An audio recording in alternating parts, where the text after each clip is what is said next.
안녕하세요, 지구행자 여러분. 자, 오늘도 여러분들과 함께 베트남에 대해서 이야기를 좀 시작해 보려고 합니다. 자, 그럼 오늘 다룰 첫 번째 이야기는요, 한 달 살기를 하기 위해서 꼭 필요한 것, 바로 비자 이야기를 해보려고요. 베트남은요, 일반적으로, 그러니까 지금은 코로나 때문에 여러분 모두가 다 입국 불가해요. 하지만 상시로는요, 모든 사람들이 단 15일까지 무비자 방문이 가능한 나라입니다. 근데 여기서 조건은요, 한 달 이내에 베트남을 왔다 간 사람이 또 들어온다, 이럴 경우엔 비자가 꼭 필요하고요. 15일보다 하루라도 더 지내시고 싶으신 분들도 비자가 꼭 필요합니다. 그리고 한 가지 더 체크하셔야 될 점, 베트남은요, 여권의 유효기간이 6개월 미만 남으신 경우는요, 입국 불가입니다. 한국에서 비행기 타고 쭉 출발하셔서 베트남 도착하자마자 공항에서 돌아오셔야 돼요.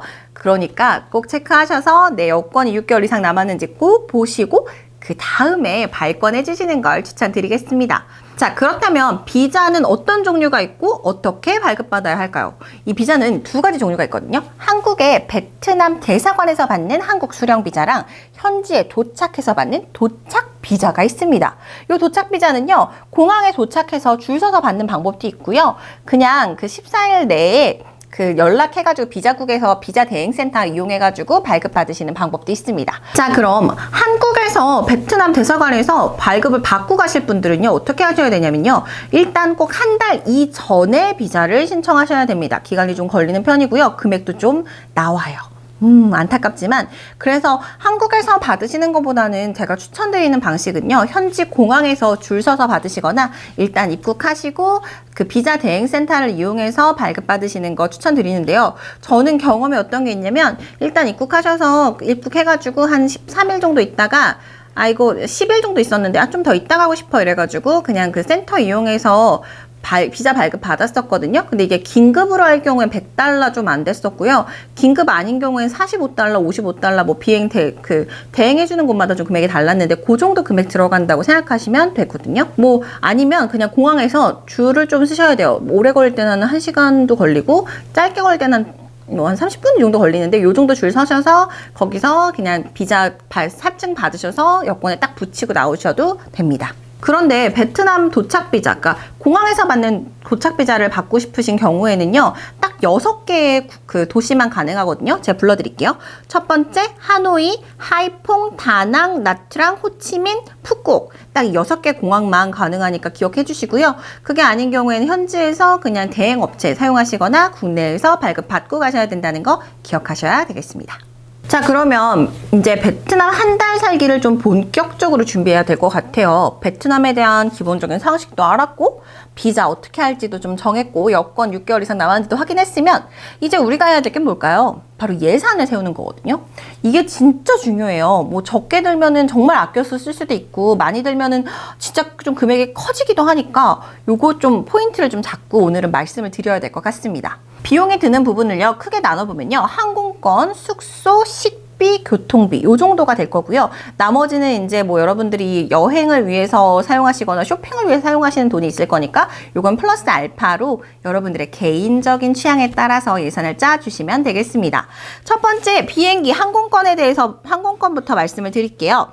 항공권은요, 항공사나 비행시간, 조건, 뭐 기타 등등에 따라서 매일 금액이 달라요. 매일 금액이 다르고, 국적기를 사용하실지 아니면 이제 LCC를 타실지 뭐 이런 거에 따라서 좀 달라지겠고요. 성수기, 비성수기에 따라서 금액이 다 달라집니다. 저는 보통 별로 바쁘지 않을 때는 땡처리닷컴 같은 데서 급하게 나온 티켓 이용해서 2, 3일 내에 출국하는 걸로 하면 이제 그게 가장 저렴한데요. 제 경험에 대한항공으로 24만 원에 왕복했던 게 가장 저렴했어요. 근데 대한항공이 아닌 경우에는 기본적인 LCC는 다 2, 30만 원대에서 4, 50만 원대 안쪽에서 금액은 다 들어가니까 이 정도로 생각을 하시면 문제가 없습니다. 자, 그러면 숙소도 한번 알아봐야 될 텐데요. 이 숙소가 굉장히 재밌어요. 어떤 숙소에 묵으실 것인가에 따라서 금액이 정말 천차만별. 근데 이 숙소에 대해서는 제가 좀 이따가 숙소 구하기 팁 요 얘기할 때 다시 한번 자세히 말씀을 드릴 건데, 금액대로만 생각을 하면요, 한 달 최저로 사용하신다면 한 35만 원, 조금 넉넉히 지내신다라고 하면 100만 원 정도까지 생각을 하시면은 숙소는 해결이 됩니다. 뭐 근데 만약에 지역을 이동을 하신다거나 뭐 이렇게 투어를 하실 때 북쪽부터 남쪽까지 한번 쫙 내려오신다거나 이런 경우에는 숙소를 한 곳을 잡을 수가 없다 보니까 호텔을 계속 나눠 잡아야 되니까 금액대는 올라갈 수밖에 없겠죠. 이 부분 꼭 체크하고요. 자, 그리고 식비. 식비는요, 뭐, 집에서 드시면 가장 저렴합니다. 그게 가장 싸죠. 근데 식비를 요거는 좀 이제 평소 어떤 스타일이시냐에 따라서 좀 금액을 나눠서 예산을 좀 잡으셔야 될 것 같은데요. 쌀국수 가장 저렴하게 드실 수 있는 식당을 가보시면요. 한 그릇에 한 800원 정도? 근데 그 호치민에 막 그 진짜 완전 관광객 완전 올 것 같고 팍 그냥 이건 한국인가 아닌가 뭐지? 옆에 뚜레쥬르도 있고 파리바게트도 있네 뭐 이런 사이에 있는 쌀국수집은 4,500원? 5,500원까지도 금액이 가요. 그러니까 가격 차이가 정말 어마어마하죠. 근데 보통 이제 여행자분들이 식대로 여행 한 달 식대로 여행을 딱 잡으실 때 계획을 잡으시는 건 좀 타이트하게 잡으시는 분은 2, 30만 원대, 조금 널널하게 잡으시는 분들은 한 5, 60만 원대까지 잡으시더라고요. 요 정도 식대가 든다는 거 체크 한번 할게요. 자, 그리고 교통비. 교통비는요, 그랩을 사용하시거나 아니면 오토바이를 렌트해서 다니신다 라고 생각하시면요, 요건 진짜 크게 안 들어요. 한 10만 원에서 15만 원 정도? 특히 택시보다 훨씬 그랩이 저렴하다 보니까 그냥 카드 연결해 놓고 한 달 열심히 그냥 그 그랩으로 짧은 구간들 계속 타고 한국에 딱 들어오면요, 진짜 10만 원? 15만 원 요 선밖에 안 나오더라고요. 근데 저는 그 와중에 그랩으로 음식도 좀 시켜 먹고 그랩으로 뭐 음료수 좀 시켜 먹고 이러는 편인데도 20만 원 넘게 나와본 적은 없어요. 그래서 이런 포인트들 좀 보실 수가 있겠고요. 자, 이러면은 금액들 대충 계산해 보면 최저로 나누면은 한 95만 원 정도? 그리고 최대로 가면 뭐 이거는 케바케고요. 이제 합리적인 수준에서 저희가 이제 한 달 살이 한 200만 원 정도, 한 200만 원 정도 생각하시면 뭐 아주 널널하게 여유롭게 살다 왔네 요 정도가 될 거거든요. 요 정도 포인트가 될 수 있습니다. 뭐 근데 여행에 대해서 예산을 짤 때 요게 너무 케바케예요. 여러분 취향에 따라 너무 달라집니다. 근데 여기서 가장 중요한 게 바로 숙소거든요. 이 숙소 때문에 예산이 정말 큰 차이가 나게 돼요. 호치민에서 랜드마크 80일 근처에 비놈타운이나 아니면은 따오띠엔 쪽에서 아파트를 구해서 좀 한 달 정도 지내신다라고 하면요, 한 75만 원에서 120만 원 사이거든요. 75만 원 정도면은 방이 좀 작은 거 2개가 있거나 방 하나에 거실 하나에 뭐 화장실 하나 있거나 요 정도의 느낌일 거고요. 한 그거보다 금액이 커지면 커질수록 집은 되게 좋아져요. 어떤 집은 월세 한 300만 원인데 아파트 1층 뭐 예를 들어 14층, 15층 위아래로 뚫어가지고 거실이 막 뭐 이런 식으로 연결돼 있고 그렇게 돼 있으니까 그 집을 구하시는 거는 이렇게 좀 한국인들이 많이 거주하는 지역에 구하시면은 최저가 80만 원 정도, 75만 원, 80만 원 정도 될 거고요. 그게 아니라 나 현지인이랑 좀 살아보고 싶다 라고 생각하시면은 진짜 솔직히 여러분 방 안에 화장실이랑 샤워실이 없어도 된다라고 말씀만 해주신다면요, 한 달 100불 안에 가능합니다. 한 달 100불 가능해요. 근데 나는 도저히 화장실은 있어야 하고 이게 샤워는 밖에 나가서 못하겠다. 물론 이게 공용은 다 있어요. 이게 쫙 집은 있고 공용은 있는데 공용은 못 쓰겠다 하시면은 한 달에 한 300불? 한 달에 한 300불 정도의 금액이 들어와서 그 정도에서 거주하실 수가 있어요. 그래서 현지에서 구하시면은 금액대가 그 정도 된다라고 생각하시면 되는데, 요때 꿀팁 중에 꿀팁은요, 절대로 한국에서 에어비앤비로 한 달치 빡 150만, 200만 원 빡 하고 가지 마세요. 이거 너무 아까워요. 그러지 마세요.